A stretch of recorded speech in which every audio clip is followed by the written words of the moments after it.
UK में रहने वाली एक 5 रुकनी पाकिस्तानी फैमिली का भयानक अंजाम आपको बताता हूँ। आखिर इन्होंने किया क्या था, इनके नाम क्या है और ये सारा सिलसिला है क्या। इनके सबसे पहले मैं नाम बता दूं, इनमें जनाब काशिफ रशीद है, उम्र 53 साल, इनकी बेगम नूरीन मलिक उम्र 46 साल, रेहान मोहम्मद उम्र 32 साल, रिजवान हैदर उम्र 61 साल और पैट्रिक चिवेंस्की ये 36 साल। ये सारे लोग थे। अब मैं आपको बताता हूँ कि इन्होंने किया क्या था। सिर्फ एक चीज आपको मैं वीडियो शुरू करने से पहले बता देता हूँ कि यूके में अगर आप समझें कि कोई जुर्म कर लें या आप समझते हैं कि कोई धोखा करके पैसे आप समेट लें और बच जाएं, नामुमकिन है। ये नामुमकिन है। सन 2020 में जब कोविड आया तो इस खानदान ने एक ऐसी चालाकी की जिसकी सजा इनको अभी यानी कि मार्च 2026 में मिली है। ठीक है जी। देर आए दुरुस्त आए। आप इस चीज से अंदाजा लगा सकते हैं कि एक जुर्म जो आज से तकरीबन 6 साल पहले किया गया है तो यूके वाले भूले नहीं उसको। और गबन भी था 1.5 लाख पाउंड का। ये कहानी शुरू होती है उस वक्त जब पूरी दुनिया परेशान थी। किस वजह से? कि आफत आई हुई थी, कोरोना आया हुआ था और हर मुल्क परेशान था, हर बिजनेसमैन परेशान था। अगर कोई नहीं परेशान तो वो टिश्यू बनाने वाले परेशान नहीं थे, मास्क बनाने वाले परेशान नहीं थे, पैराडोल बनाने वाले परेशान नहीं थे, या इस तरह की जो उस वक्त चीजें चाहिए थी।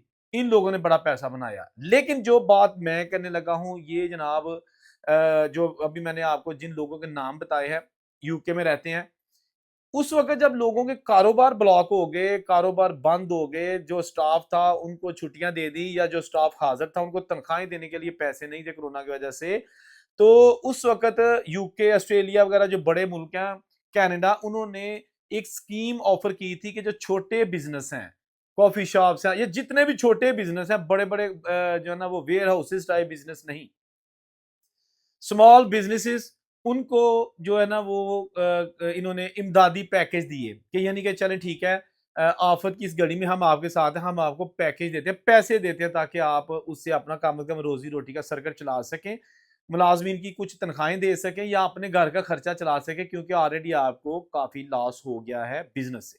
तो बहुत सारे लोगों को उसका फायदा भी हुआ, क्योंकि जब आफत आती है ना तो एक दूसरे की मदद करनी चाहिए कि अल्लाह ताला इस आफत से हर एक को महफूज रखे। लेकिन जिस तरह बहुत सारे और भी लोग हैं जिन्होंने गबन किए, लेकिन ये जो स्पेसिफिक खानदान जिसकी आज हम बात कर रहे हैं, काशिफ और एंड फैमिली जो है, इन्होंने फर्जी तौर पर इंतहाई महारत चालाकी से फर्जी तौर पर कुछ कंपनियां, कुछ बिजनेस ऐसे बना लिए कि जो एग्जिस्ट ही नहीं करते थे।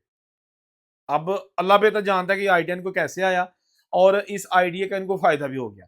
इन्होंने कुछ ऐसे बिजनेस बनाए और उसके साथ साथ बहुत जल्द उनके नाम भी चेंज करते रहे ताकि जो क्रेडिट कंपनियां हैं, जिन क्रेडिट हिस्ट्री होती है, उनको भी धोखा दे सकें।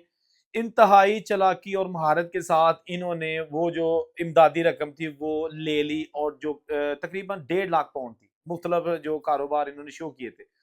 अब ये हो गया कि हर एक को अपनी अपनी पड़ी हुई थी।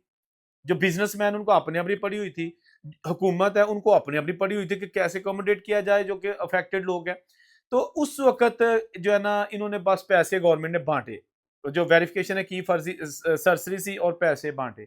लेकिन जब थोड़ा सा वक्त गुजरा, फिर उन्होंने देखा कि जी पैसे ਅਸੀਂ ਦਿੱਤੇ ਕਿੰਨੇ ਨੇ ਲੋਕਾਂ ਨੂੰ ਤੇ ਜਿਹੜੇ ਅਸਲ ਹੱਕਦਾਰ ਨੇ ਉਹ ਕਿੰਨੇ ਨੇ ਤੇ ਸਾਡੇ ਕੋਲ ਜਿਹੜੇ ਨੇ ਕੁਝ ਜਿਹੜੇ ਜਾਲਸਾਜ਼ ਨੇ ਉਹ किस तरह थुक ला के पैसे कढ़ा गए ने। अब आ गई जनाब ऑडिट की बारी, इन्वेस्टिगेशनों की बारी और सारा कुछ ये प्रोसेस जो है ना ये स्टार्ट कर दिया गया। उसमें बहुत सारे लोग जो है ना वो सामने आए, लेकिन ये जो काशिफ एंड फैमिली है, इनका भी जनाब उन्होंने जब ऑडिट किया, इन्वेस्टिगेशन की, तो ये भी रगड़े गए। अब इन्होंने बेसिकली उन पैसे से क्या किया, इन्होंने अपने बच्चे पढ़ाए। हराम दा पैसा झूठ बोल के लिया ते बच्चे पढ़ा रहे हैं। अंदाजा तुसी लाओ। मकसद आप देखें कि किस तरह का इन्होंने रखा हुआ है। पैसे जो है ना वो फ्रॉड धोखे से इकट्ठे किए हैं और लग्जरी लाइफस्टाइल बना लिया, क्योंकि चोरां दे कपड़े ते डांगा दे गज, ये मिसाल है ना पंजाबी की। तो इन्होंने लाइफस्टाइल बड़ा लग्जरी बना लिया। वक्त चलता गया। अब जनाब जब इनको इनका शिकंजा तैयार हुआ, इनके घर में रेड किया गया, क्योंकि उस वक्त जिनको थोड़ी सी भी डाउट होता था गवर्नमेंट को, जिनको जिन जिन लोगों को पैसे दिए वक्तन वक्तन रेड किया जाता था। तो इसकी शिकायत भी हो गई, रेड किया गया, इनके घर से कुछ ऐसी चीज़ें मिली, दस्तावेज़ात मिली जो कि जाली थी। इन्होंने अपने लोन तो नहीं था इमदाद लेने के लिए जो चीज़ें बनाई हुई थी। हर चीज़ का सबूत मिल गया, स्टैंपें और हर चीज़। अच्छा मज़े की गल है कि इन्होंने सारा कुछ लिया, जो है इमदादी पैकेज लिया और जो भी सबूत थे अभी तक घर में सँभाले हुए थे कि अग्गों फिर किसी दे कम आएँगे, पड़ेंगे। उसके बाद अदालत में जब इनको पेश किया गया, तो अदालत ने जनाब इसकी जो बेगम है नूरीन, उनको और एक और इनका जो है ना वो कोई रिश्तेदार है, उनको तो लंबी-चौड़ी सज़ा नहीं सुनाई, बल्कि उनको जो है ना उनकी क्रेडिट हिस्ट्री खराब हो गई और उनका नाम जो है ना इस तरह की क्रिमिनल लिस्ट में शामिल कर दिया गया, लेकिन जेल नहीं भेजा गया। जबकि रेहान और काशिफ को जेल भेज दिया गया है। अब ये जेल में है, कितनी जेल है? एक को 5 साल और एक को 3 साल। चलें, ये भी छुट के आ जाएँगे। लेकिन मेरा ख़्याल है सबसे असल चीज़ ये होती है कि बदनामी। सबसे जो मेन चीज़ है वो है जो इनकी क्रेडिट हिस्ट्री बाहर रहते हुए ख़राब हुई है। लोन अप्लाई नहीं कर सकते, कि कोई चीज़ खरीद नहीं सकते जिसमें बैंक इन्वॉल्व हो, कोई रेंट पे चीज़ नहीं ले सकते, घर रेंट पे नहीं मिलेगा, इनके तवस्से अगर कोई लेना होगा, तो ये चीज़ें जो है ना ये इंसान को काफ़ी डिस्टर्ब करती हैं, परेशान करके रख देती हैं। मेरा एक दोस्त दोस्त तो नहीं था, जानने वाला था लड़का, वो ऑस्ट्रेलिया में रहता था और उसकी 24 घंटे ये एक हैबिट बन चुकी थी कि जनाब जब भी वो जाता था छोटे से ग्रोसरी स्टोर पे या बड़े से ग्रोसरी स्टोर पे, तो चीज़ें चुरा लेता था। कुछ भी है, इवन कि उसने शेवटी लेनी है ना, तो वो भी वो कभी पैसों से लेके नहीं आया। पाकिस्तान आना होता, तो वो कोशिश करता कि वहाँ से चीज़ें जो है ना वो 1 महीना पहले ही चुरानी शुरू कर देता, चॉकलेट से लेके और तमाम जो चीज़ें मतलब छुपाई जा सकती हैं। तो वो दूसरे लोगों को भी कहता कि जिन्हें पाकिस्तान जाना होएगा, शॉपिंग करनी है, तो मैनू कहना, मैं ਤੁਹਾਨੂੰ चोरी ਦਾ माल ਦਿਆਂਗਾ, ਤੁਸੀਂ ਮੈਨੂੰ कोई लमसम पैसे दे दिया करो। यानी कि अगर आपने शॉपिंग करनी है मार्केट जाके, तो आपकी फॉर एग्जांपल $500 की शॉपिंग होगी, ਤੁਸੀਂ ਮੈਨੂੰ 100 ਦੇ ਦਿਓ ਤੇ 500 ਜਿੰਨਾ ਸਮਾਨ ਤੁਹਾਨੂੰ ਘਰ ਬੈਠੇ ਮਿਲ ਜਾएगा। पकड़ा गया। भाई एक दिन पकड़ा गया तो उन्होंने जनाब पुलिस को बुला लिया। उसके बाद जनाब इसके जो है ना वो सबसे बड़ी चीज़ जो इसको बाद तक इफ़ेक्ट की, इसकी क्रेडिट हिस्ट्री खराब हो गई।